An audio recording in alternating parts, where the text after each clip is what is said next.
3.5 മണിക്കൂർ run time ഉള്ള film, അതും നമ്മൾ കണ്ടു മടുത്തിട്ടുള്ള ഒരു സ്പൈ റിലേറ്റഡ് ആയിട്ടുള്ള ഫിലിം. ഇതിൻ്റെ ഇടയിൽ പ്രോപ്പഗാൻഡ കുത്തിക്കയറ്റിട്ടുണ്ടെന്നുള്ള അപവാദം വേറെ. So I was actually confused whether to watch this new film or not.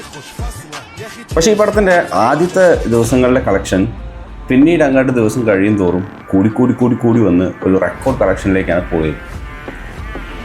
So I decide to give it a go. So let's just review ദുരന്തം.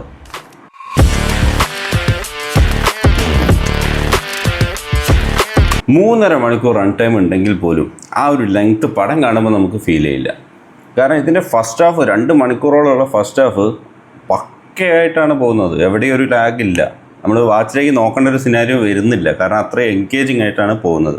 എന്നാൽ സെക്കൻഡ് ഹാഫ് ഒരു അവസാനമൊക്കെ ആയപ്പോൾ ഒരു ഇത്തിരി ലാഗ് ഒക്കെ വന്നെങ്കിൽ പോലും ഐ തിങ്ക് 3.5 മണിക്കൂറിൽ നിന്നുള്ള ഒരു ഡ്യൂറേഷൻ നമ്മളെ അങ്ങ് ഫീൽ ചെയ്യാത്ത രീതിയിലാണ് പടം എടുത്തിട്ടുള്ളത്. കാരണം അതിൻ്റെ എഡിറ്റിംഗ് ആണെങ്കിലും അതിൻ്റെ സ്ക്രീൻ പ്ലേ ആണെങ്കിലും ഒരു ഫാസ്റ്റ് പേസ്ഡ് ആയിട്ട് തന്നെയാണ് പോകുന്നത്.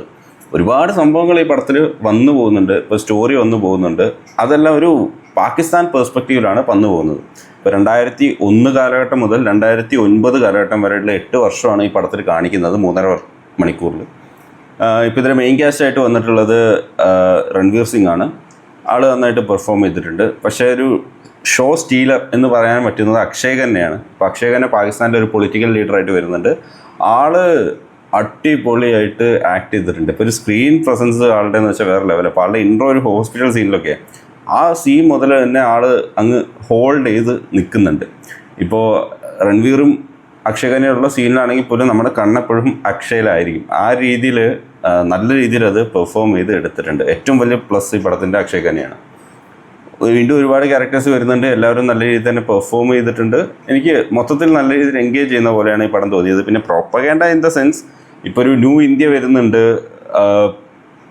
അങ്ങനത്തെ കുറച്ച് കാര്യങ്ങൾ. ഇപ്പോൾ അതായത് ന്യൂ ഇന്ത്യ വരുന്നുണ്ട്, കറണ്ട് ഗവൺമെൻറ് വീക്കാണ്, അങ്ങനത്തെ രീതിയിൽ. അതായത് ആ സമയത്തുള്ള ഗവൺമെൻറ്, അതായത് കോൺഗ്രസ് ഗവൺമെൻറ് വീക്കാണ്, ആ രീതിയിലുള്ള കുറച്ച് ഡയലോഗ്സ് വരുന്നത് ഒഴിച്ചാൽ എനിക്ക് വേറെ പ്രോപ്പഗാൻഡ ഒന്നും തോന്നിയില്ല.